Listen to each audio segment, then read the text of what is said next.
Güney Kore'deki ilk sabahımızdan herkese selamlar. Bugün Seul'ün en turistik tarihi yerlerini ziyaret ediyoruz. İlk olarak Büyük Kral Sejong heykeli ile Amiral Lee Sun-shin heykelini göreceğiz. Sonrasında Kore'nin saray hayatını her adımda hissettiğimiz Gyeongbokgung Sarayı'nı ziyaret edeceğiz. Ardından Bukchon Hanok Village'de geleneksel Kore evlerini görüp Seul'ün en turistik tapınaklarından biri olan Jogyesa Tapınağı'nı ziyaret ettikten sonra geceyi Seul'ün en canlı bölgelerinden ikisi olan Insadong ve Iksadong ile tamamlayacağız. Bugün Seul Gyeongbokgung Sarayı'ndan başladık. Sonrasında Bukchon Hanok Village'e geçeceğiz. Sejong'u da görürüz, Kral Sejong. Sejong'un şöyle bir önemi var. Şu an kullanılan Kore alfabesini bulan imparator. Kral Sejong 1397 ile 1450 yılları arasında Joseon Hanedanlığı'na hükmetmiş bir kral. Onun döneminde yazı sistemi olarak Çince kullanılıyor ve halk bunu öğrenmekte çok zorluk çekiyordu. Sejong ve dil alimleri 1444 yılında bir çalışma başlatıp Çin, Uygur ve Moğol dillerini inceledikten sonra günümüzdeki Korece yazı sistemi olan Hangul'u ortaya çıkardı. Büyük Kral Sejong heykelinin hemen arkasında büyük bir ihtişamla duran heykel ise Imjin Savaşı'nda Japon donanmasına karşı aldığı zaferlerle tanınan Amiral Lee Sun-shin heykeli. Söylenene göre amiral, Japonlar karşısında donanmasının 10 kat eksik olmasına karşın 23 deniz savaşından zaferle ayrılmış ve savaş alanında aldığı kurşun yarası sonucu ölmüştür.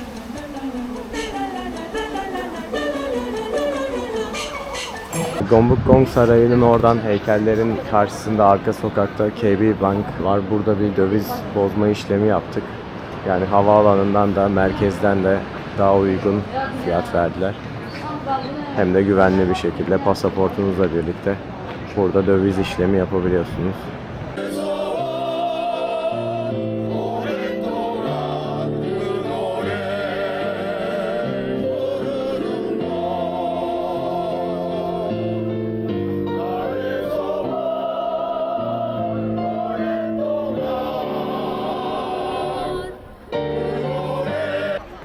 Gyeongbokgung Sarayı'na geldik. Görmüş olduğunuz yapı sarayın ana giriş kapısı. Girdikten hemen sonra sağ taraftaki bilet ofisinden bilet alıp giriş yapabilirsiniz. Şimdi bu söyleyeceğime dikkat edin. Biz 30 Ekim günü bu bölgeyi ziyaret ettik ve o gün şansımıza girişlerin ücretsiz olduğunu öğrendik. Daha sonra edindiğimiz bilgiye göre her ayın son çarşamba günü kültür günü olarak kutlanıyor ve bu günlerde bu saraya giriş herkes için ücretsiz oluyor. Eğer gittiğiniz tarihler ayın son çarşamba gününe denk geliyorsa mutlaka bu sarayı o günün programına ekleyin.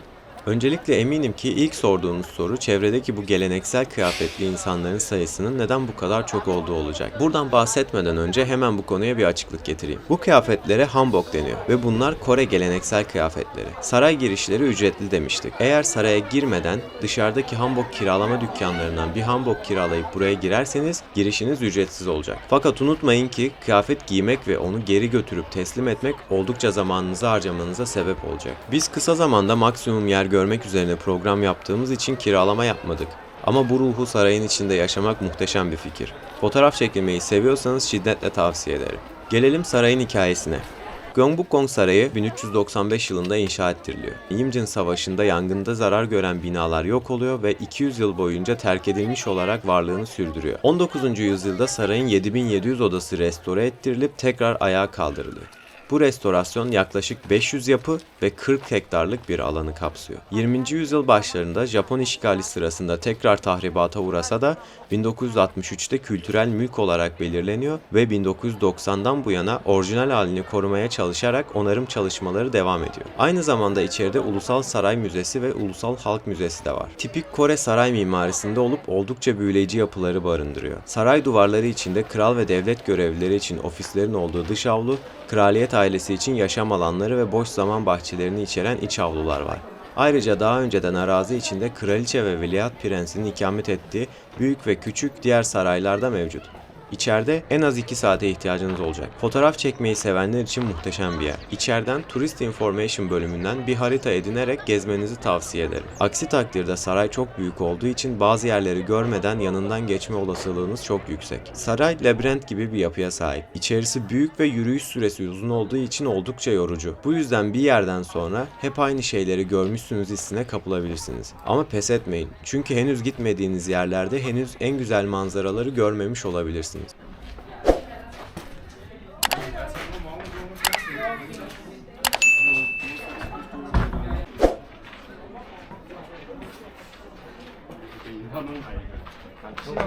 동부동가 시간 같아 우리.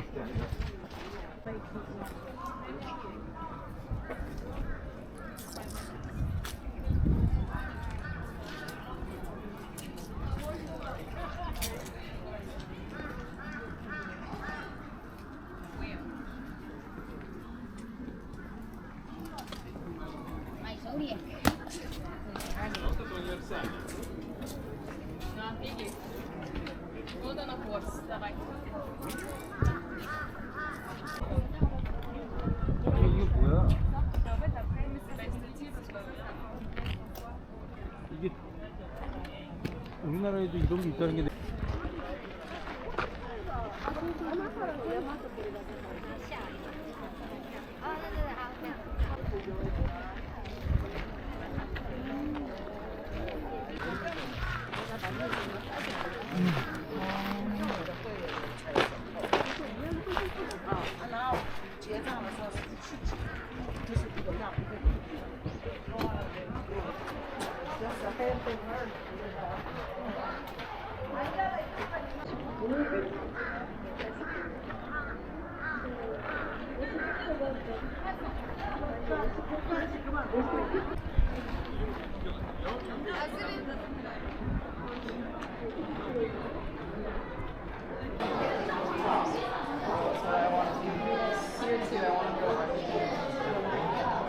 Belirli saatlerde görevliler, geleneksel saray mensubu asker kıyafeti giymiş bir şekilde nöbet değişimi canlandırması yapıp geleneksel müzik ile görülmeye değer bir gösteri sunuyor. Biz sonuna yetişmiş olsak da oldukça etkileyiciydi. Eğer Seul'e yolunuz düşerse bu sarayı görmeden geçmeyin derim. Mutlaka ziyaret edin.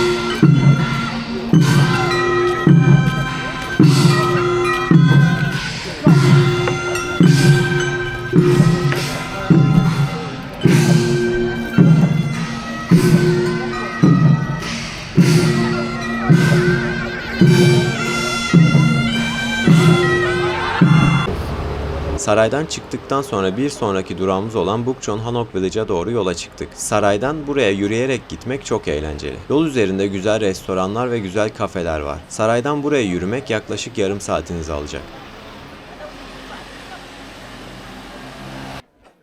Hanok, geleneksel Kore evlerine verilen isim. Hanok Village'ler ise Hanok evlerinin yoğun olduğu bölgelere verilen isimler. Türkiye'deki Safranbolu ve Şirince evleriyle mimari olarak olmasa da kültürel olarak benzer diyebiliriz. 6100 kişi halen daha bu bölgedeki Hanoklarda yaşıyor. Burada yaşayan yerel halkın haklı olarak turistlerden çok memnun oldukları söylenemez. Öyle ki 2007 yılında turist sayısının 30.000 olduğu bu bölgede 2024 yılında bu sayı 6.4 milyona kadar yükselmiş durumda. Burada yaşayan yerel halkın şikayetleri üzerine Kasım 2024 tarihinden itibaren bu alana ziyaret kısıtlaması getirilip ziyaret saatleri sabah 10 ile akşam 5 olarak güncellendi. Ayrıca üzerinde sarı yelek olan, sessiz olun, ziyaret saatleri şu saatten bu saate kadar gibi yazılar olan görevlileri görebilirsiniz. Bu görevliler aslında burada yaşayan gönüllü kişiler. Eğer yüksek sesle konuşursanız görevliler gelip sizi uyarıyorlar. Oldukça kalabalık olmasına karşın görülmeye değer bir yer. İlerleyen videolarımda buradan çok daha büyük olan Jeonju Hanok Village'i göreceksiniz. Eğer programınızda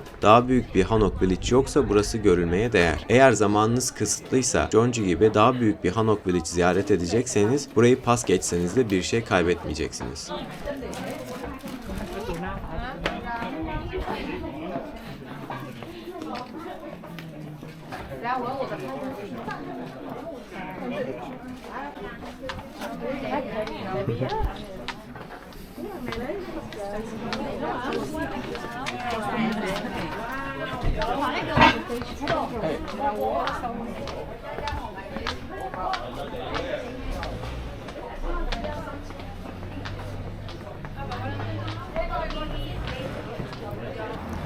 Kore'de nice to see you diye bir mağaza var. Nice to CU diye yazılıyor. Her yerde görmek mümkün ve bunun içinde bu şekilde oturabileceğiniz yerler olabiliyor büyüklerinde. Ayrıca bu şekilde yemekler satılıyor.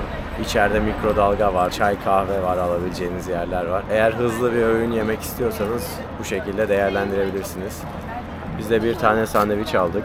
Bizim benzin istasyonlarında satılanlardan. Deneyelim bunu. Evet, benim aldığım tatlı patates ve Rus salatası gibi bir aroması var. Gayet lezzetli. Aybüke de onigiri aldı. Yosun, Sen kime? yosunun içinde yapa pilav ve ton balığı var.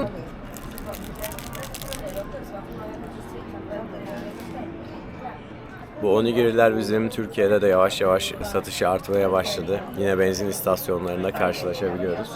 Ayrıca bir tane tatlı aldık. Böyle bir şey aldık ama ne olduğu hakkında bir fikrimiz yok. Üzerinde süt yazıyor. Bakalım, deneyip göreceğiz. Az önce şu karşımızdaki Hanok Village'den çıktık.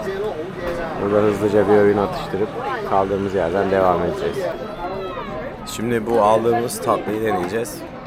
Yumuşak bir ekmek gibi, ekmeğin içi gibi.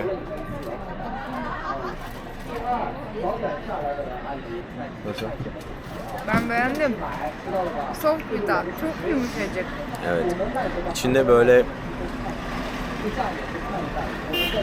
sanki ekmeğin içine krem şanti sıkmışsınız gibi bir tadı var. Güzel, yumuşak bir tatlı. Hem de doyurucu. Bir sonraki durağımız Jogyesa Tapınağı. Jogyesa Tapınağı ismini Kore Budizminin Jogye tarikatından alıyor. Jogye tarikatı, Kore Zen ve metinsel Budizm okullarını birleştiren ve bütünleştiren Budist mezhebi. Kökleri 1700 yıl öncesine kadar dayanan geleneksel Kore Budizminin en iyi temsilcisi. 1395 yılında kurulan tapınak, 1396'da tarikatın baş tapınağı haline geliyor. Mimari genel olarak geleneksel tapınak ve saray mimarisinin bir karışımı. Tapınağa girmek için ziyaretçilerin İljumun denilen tek sütunlu kapıdan geçmeleri gerekiyor. İljumun, ölümlü dünyayı Buda dünyasından ayıran ayrımı temsil eden bir giriş.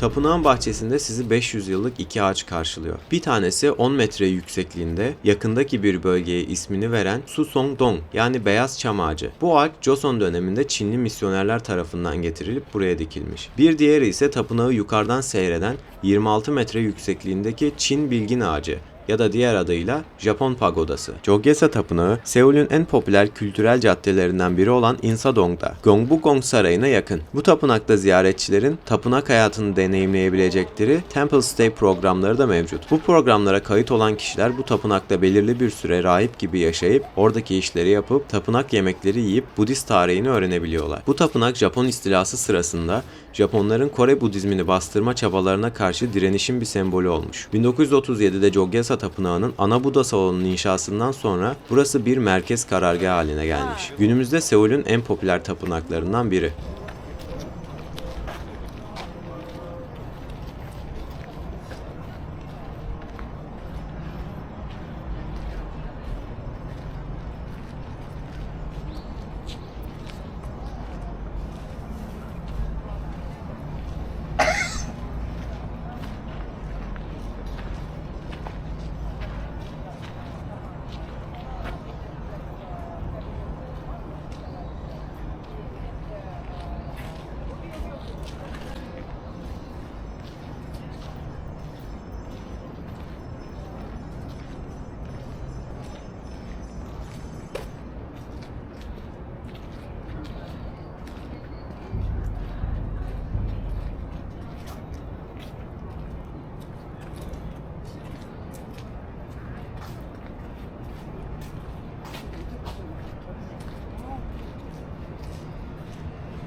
şimdi bu tatlıyı yemeye geldik. Bunun adı bingsu. Bunu daha önce Çin'de yemiştim. Fakat sevgili eşimin tavsiyesi üzerine bu tatlının Kore'de de meşhur olduğunu öğrendim.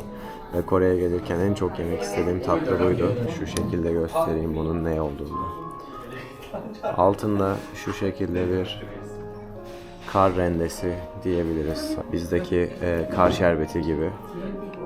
Alt tabakasında neli isterseniz onun şerbeti ya da şurubu ve üstünde de hangi aromayı isterseniz onun meyveleri veya parçaları bulunuyor. Çikolatalı oluyor, meyveli oluyor, çeşit çeşit. Fakat biz mango sevdiğimiz için mango tercih ettik. En üstünde de bir top dondurma oluyor fakat bunların ne olduğunu anlayamadık. Yedikten sonra bakacağız. Şu içindeki buz sade bir buz değil. Sade yediğinizde de çok tatlı geliyor. Süt gibi bir şey var. Tatlı bir süt gibi bir şey var. Yani sade bile yense çok lezzetli. Şu şekilde mango ile yiyince ekstra lezzetli oluyor. Evet, şu beyazlar da peynir gibi bir şey. Peynir gibi bir tadı var ama birazcık tatlı normal peynire göre. Muhteşem bir tadı var.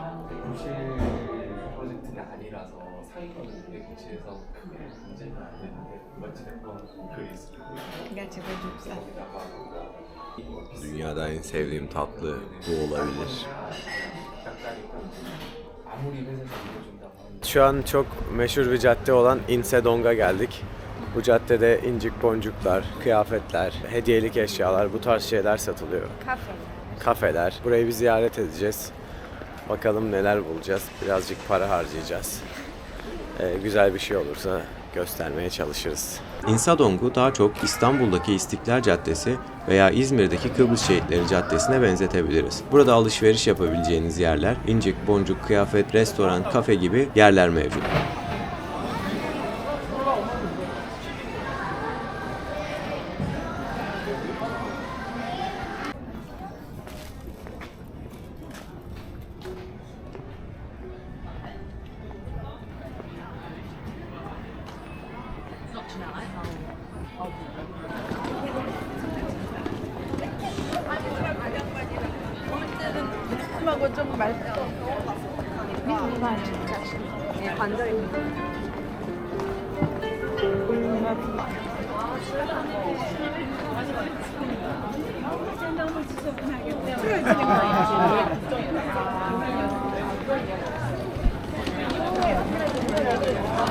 Son durağımız olan Iksadong'a geldik. Çok dar sokakları olmasına karşın çok kalabalık. Bu dar sokaklarda çok fazla kafe, restoran ve bar mevcut. Sürekli Instagram'da Seul paylaşımlarında gördüğümüz o havalı kafeler burada. Gençlerin uğrak noktası.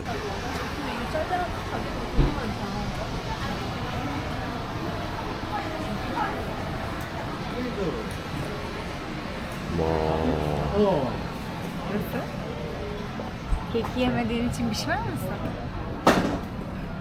Ne yemediğim için? Keki. Kek. Değilim.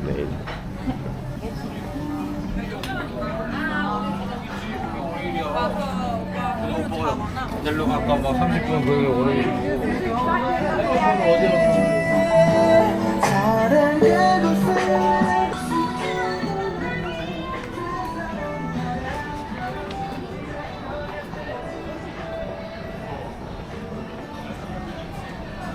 Buraya bakalım.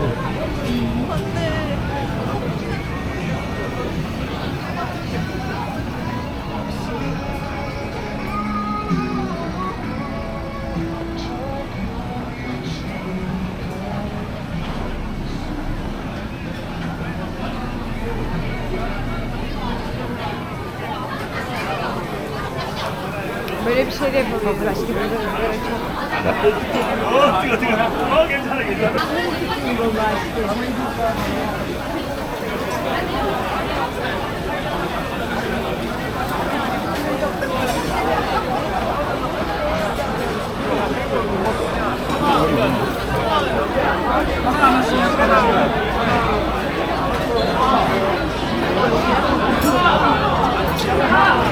화장실 같은 데 없는 거야. 나 화장실 못 보고 왔는데. 아, 화장실이요? Asya ülkelerindeki deniz mahsulleri restoranlarında ürünler bu şekilde satılıyor. Restoranın önündeki akvaryumdan istediğiniz seçtikten sonra ürün çıkartılıp pişirildikten sonra taze taze servis ediliyor.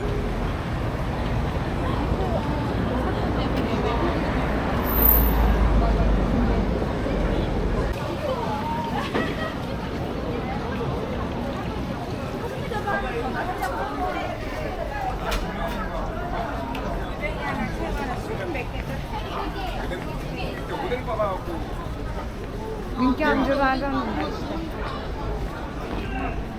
Bak bu tatlı.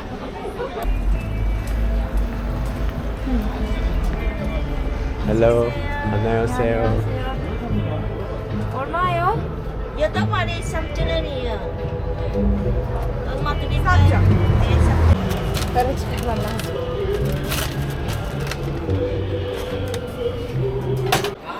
Anlat bakalım. Krema var içinde.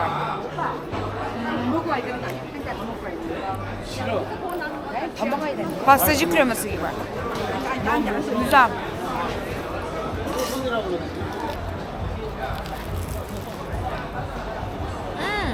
Nasıl? Red Bean. Gerçekten mi? Ben çok seviyorum. Bana ver bakalım.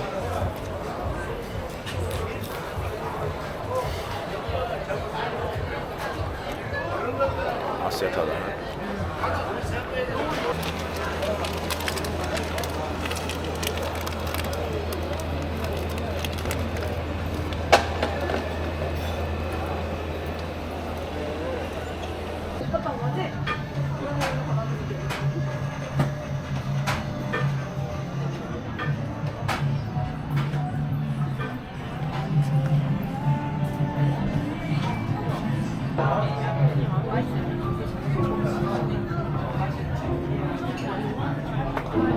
아니 소스가 되게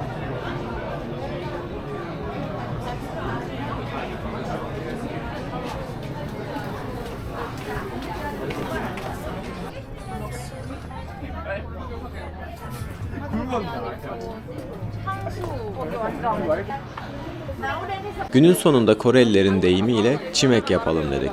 Yani chicken ve mekchu kelimelerinin kısaltmasından oluşan bir isim. Mekchu Korece'de bira anlamına geliyor. Yani bira ve tavuk. Korelilerin gün sonunda takılmak için gittikleri yerlerde çok severek yaptıkları bir aktivite mekchu. Kore'de tavuklar çok lezzetli ve her şeyin porsiyonu çok büyük. Bir porsiyon 2 kişiye rahatlıkla yetiyor. 본인 스타일로